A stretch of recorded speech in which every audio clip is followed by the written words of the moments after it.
Hello ನಮಸ್ಕಾರ. ನಾನು ಕೊಪ್ಪಳದಿಂದ Sharanappa ಚಲಪೂರ್. News 18ಗೆ ಸ್ವಾಗತ. ನ್ಯೂಸ್ 18 ಸಬ್ಸ್ಕ್ರೈಬ್ ಆಗಿ ನ್ಯೂಸ್ 18 ಸಾಮಾಜಿಕ ಜಾಲತಾಣ ಫಾಲೋ ಮಾಡಿ.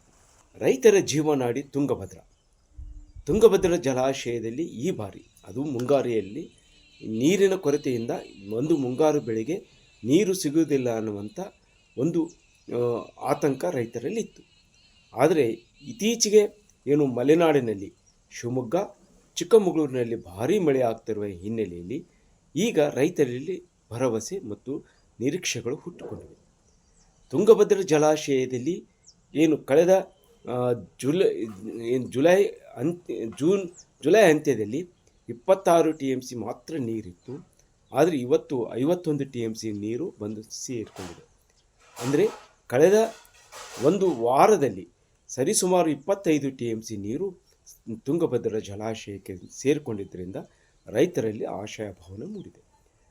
ಹೀಗಾಗಿ ರೈತರಿಗೆ ಏನು ಒಂದು ಬೆಳೆಗೆ ಸಾಮಾನ್ಯವಾಗಿ ಇಲ್ಲಿರುವಂಥ ಲೆಕ್ಕಾಚಾರ ಪ್ರಕಾರ ಒಂದು ಬೆಳೆಗೆ ಏನು ಕರ್ನಾಟಕ, ಆಂಧ್ರ ಮತ್ತು ತೆಲಂಗಾಣದ 12 ಲಕ್ಷ ಎಕರೆ ಪ್ರದೇಶಕ್ಕೆ ಸರಿಸುಮಾರು ಒಂದು 60 ವರ್ಷ ವಾರ್ಷಿಕ ನೀರು ಬೇಕು ಅನ್ನುವಂಥ, ವಾರ್ಷಿಕ ಅಲ್ಲ, ಒಂದು ಬೆಳೆಗೆ ನೀರು ಸಾಕು ಅನ್ನುವಂಥ ಲೆಕ್ಕಾಚಾರವಿದೆ.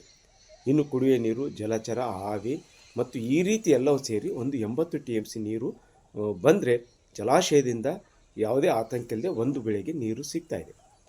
ಈ ನೀರು ಸಿಗೋ ಇದಕ್ಕಾಗಿ ಈಗ ಸರಿಸುಮಾರು 51 TMC ನೀರು ಇರುವ ಕಾರಣಕ್ಕಾಗಿ ಈಗ ತುಂಗಭದ್ರಕ್ಕೆ ಅಪಾರ ಪ್ರಮಾಣದಲ್ಲಿ ನೀರು ಹರಿದು ಬರುತ್ತಿದೆ. ಈಗ 81,000 ಕ್ಯೂಸೆಕ್ ನೀರು ಹರಿದು ಬರ್ತಾ ಇರೋದ್ರಿಂದ ಇದೇ ನೀರು ಏನು ಇನ್ನೊಂದು 4-5 ದಿನ ಬಂದರೆ ತುಂಗಭದ್ರಾ ಜಲಾಶಯ ಭರ್ತಿಯಾಗುವ ಸಾಧ್ಯತೆ ಇದೆ. ಅಂದರೆ ಒಂದೇ ದಿನದಲ್ಲಿ 7 TMC ನೀರು ಬಂತು. ಈ 7 TMCನಂತೆ ಈ ರೀತಿ ಬಂದರೆ ಏನು 105.788 TMC ಇದೆ. ಅದಕ್ಕೆ ಈಗಾಗಲೇ ಅರ್ಧದಷ್ಟು ತುಂಬಿದೆ. ಇನ್ನಷ್ಟು ನೀರು ಬಂದರೆ ಒಂದು 4-5 ದಿನ ನೀರು ಬಂದರೆ ಬಹುತೇಕ ರೈತರು ನಿರಾಳಾಗ್ತಾರೆ. ನೀರು ಸಿಗುವಂಥ ನಿರೀಕ್ಷೆ ಇದೆ. ಈಗ ಬರದ ಪರಿಸ್ಥಿತಿಯನ್ನು ಕ್ಷೇತ್ರದಲ್ಲಿ ಕುಂತರ ಎದುರಿಸಲಿಕ್ಕಾಗಲ್ಲ.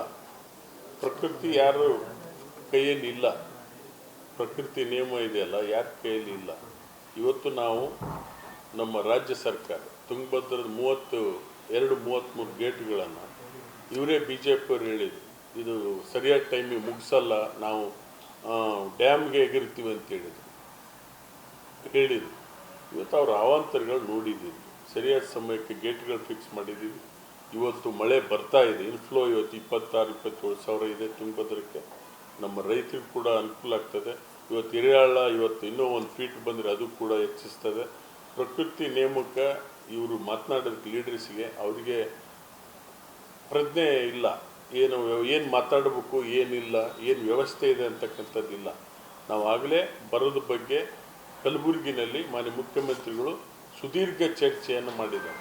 ಈ ಭಾಗದ 7 ಜಿಲ್ಲೆಯ ನಾಯಕರುಗಳು ಕರೆಸಿ ಸುದೀರ್ಘ ಚರ್ಚೆಯನ್ನು ಬರದ ಬಗ್ಗೆನೇ ಇಡೀ ದಿನ ನಾವು ಚರ್ಚೆಯನ್ನು ಮಾಡಿದ್ದೀವಿ. ಅದನ್ನು ಕಾರ್ಯರೂಪಕ್ಕೆ ಏನೇನು ತರ್ತಾ ಇದ್ದಾರೆ.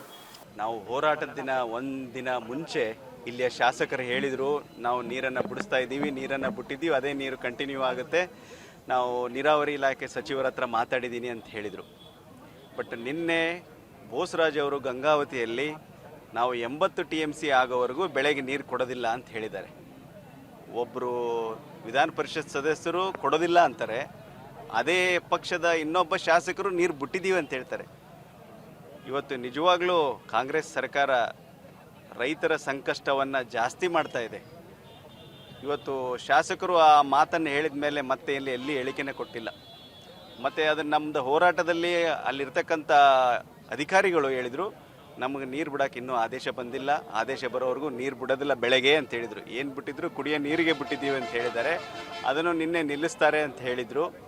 ಇವತ್ತು ನಾನು ಕಾಂಗ್ರೆಸ್ ಸರ್ಕಾರಕ್ಕೆ ಮತ್ತು ಶಾಸಕರಿಗೆ ಈಗೇನು ಇವತ್ತು ಪ್ರಮಾಣ ವಚನ ಸ್ವೀಕರಿಸ್ತಾ ಇದ್ದಾರೆ ಸಚಿವರಿಗೆ ಪ್ರಶ್ನೆ ಕೇಳೋಕ್ಕೆ ಇಷ್ಟಪಡ್ತೀನಿ. ಈಗೇನು ಇವತ್ತು ಭಾಳ ಗೊಂದಲದಲ್ಲಿದ್ದಾರೆ. ಈಗ ಬಂದಿರತಕ್ಕಂಥ ನೀರು ಬೆಳೆ ಹಚ್ಚೋಕ್ಕೆ ರೈತರು ಅನುಮಾನ ಮಾಡ್ತಾ ಇದ್ದಾರೆ. ಈಗ ಆ ಭಾಗದಲ್ಲಿ ಇವತ್ತು ನಾವು ಹೋರಾಟ ಮಾಡ್ತಾ ಇದ್ದೀವಿ. ಕೊಪ್ಪಳ ಜಿಲ್ಲೆಯನ್ನು ಬರ ಜಿಲ್ಲೆಯನ್ನಾಗಿ ಘೋಷಣೆ ಮಾಡಬೇಕು, ಜೊತೆಗೆ ರೈತರಿಗೆ ಕೂಡಲೇ ಪರಿಹಾರ ನೀಡಬೇಕು ಅನ್ನುವಂಥ ಅಹೋರಾತ್ರಿ ಧರಣಿ ಇವತ್ತು ಕೊಪ್ಪಳ ಜಿಲ್ಲೆಯಿಂದ ನಮ್ಮ ಪಕ್ಷದ ಅಧ್ಯಕ್ಷರ ನೇತೃತ್ವದಲ್ಲಿ ಮಾಡ್ತಾ ಇದ್ದೀವಿ. ಜೊತೆಗೆ ನಿನ್ನೆ ತಾನೇ ಬೋಸರಾಜ್ ಅವರು ಮಾಜಿ ಸಚಿವರು ಹೇಳಿದರು, ಇಲ್ಲ 80 TMC ಬರೋ ತನಕ ಬಿಡಂಗ ನೋಡಿ. ಈಗಾಗಲೇ 44 TMC ಇವತ್ತಿದೆ. ಈಗ ಇನ್ನು ಒಳ ಹರಿವು ಏನಿದೆ ಅಲ್ಲಿ 45,000 ಕ್ಯೂಸೆಕ್ಸ್ ಇದೆ. ನಾಳೆ ಮತ್ತು 90,000 ಕ್ಯೂಸೆಕ್ಸ್ ಆಗುವ ಅವಕಾಶ ಇದೆ. ಜಾಸ್ತಿ ಇದೆ ಆ ಒಳ ಹರಿವು. ಆದ ಕಾರಣ 50 TMC ಆದರೂ ಇವ್ರು ನೀರು ಬಿಡಲೇಬೇಕು. ಅದನ್ನು ನೀವೇನು ಹೇಳಿದ್ರಲ್ಲಿ ಏನು ಕೆನಾಲ್ಗಳು ಸ್ವಲ್ಪ ಬಿರುಕು ಬಿಟ್ಟಾವ ಅಥವಾ ಏನೋ ಅಪಾಯದಲ್ಲಿದ್ದಾವ ಅಂತ ಅದನ್ನು ಸರಿ ಮಾಡಬೇಕಾಗಿದ್ದು ಸರ್ಕಾರ ಜವಾಬ್ದಾರಿ. ಸರ್ ಪ್ರತಿ ವರ್ಷ ಆಗೋದಕ್ಕಿಂತ ಇವ್ರು ಏನೂ ಮಾಡಲೇ ಇಲ್ಲ ಕೆಲಸನ. ಇವರು ಡಿಲೇಗೆ ಕುಂತು ಮಂತ್ರಿ ಏನು ಇವತ್ತು ಆಗ್ತಾ ಇದ್ದಾರೆ, ಸಂತೋಷ. ಯಾರಾದರೂ ಇಬ್ಬರು ಕೊಟ್ಟರಂತ ಮಂತ್ರಿ ಆಗಲಿ, ಅದಕ್ಕೆ ಸಂತೋಷ ಪಡೋಣ. ಆದರೆ ಈ ಭಾಗದ ರೈತರ ಸಮಸ್ಯೆಗಳನ್ನ ಕೇಳ್ತಾ ಇಲ್ಲ. ಆಮೇಲೆ ಇಲ್ಲಿ ಏನಾಗಿದೆ ಅಂತ ಗೊತ್ತಿಲ್ಲ. ಬರ ಅಂತೂ ನೋಡಿರಿ, ಟೋಟಲಿ ಕೊಪ್ಪಳ ಜಿಲ್ಲೆಯಲ್ಲಿ ಮಳೆ ಕೊರತೆ, ಪೂರ್ತಿ ಮಳೆ ಹೋಗಿದೆ. ಹೌದಾ, ಪೂರ್ತಿ ಬರ ಇದೆ. ಘೋಷಣೆ ಮಾಡಬೇಕು, ರೈತರಿಗೆ ಪರಿಹಾರ ಕೂಡಲೇ ನೀಡಬೇಕು. ಈ ಮಧ್ಯೆ ತುಂಗಭದ್ರಾ ನೀರಿಗಾಗಿ ರೈತರು ಒಂದು ಬೃಹತ್ ಹೋರಾಟವನ್ನು ಮಾಡಿದರು. ನೀರು ಕೊಡ್ರಿ ಅಂತ ಹೇಳಿದ್ರು ಮತ್ತು ವಿಜಯನಗರ ಕಾಲುವೆಗಳಿಗೆ ನೀರು ಕೊಡ್ರಿ ಅಂತ ಒಂದು ಹೋರಾಟ ಮಾಡಿದರು. ಆದರೆ ಯಾಕೋ ಸರ್ಕಾರ ಇನ್ನೂ ಮನಸ್ಸು ಮಾಡಿಲ್ಲ. ಮತ್ತು ಈ ಕುರಿತು ಏನು ಕಾಂಗ್ರೆಸ್ಸಿನ ನಾಯಕರು ಹೇಳೋದಂದರೆ, ಈಗ ನೀರು ಬರ್ತಾ ಇದೆ, ಸಾಧ್ಯವಾದಷ್ಟು ನೀರು ಬಿಡುವಂಥ ಸಾಧ್ಯತೆ ಇದೆ ಅನ್ನುವಂಥವಿದೆ.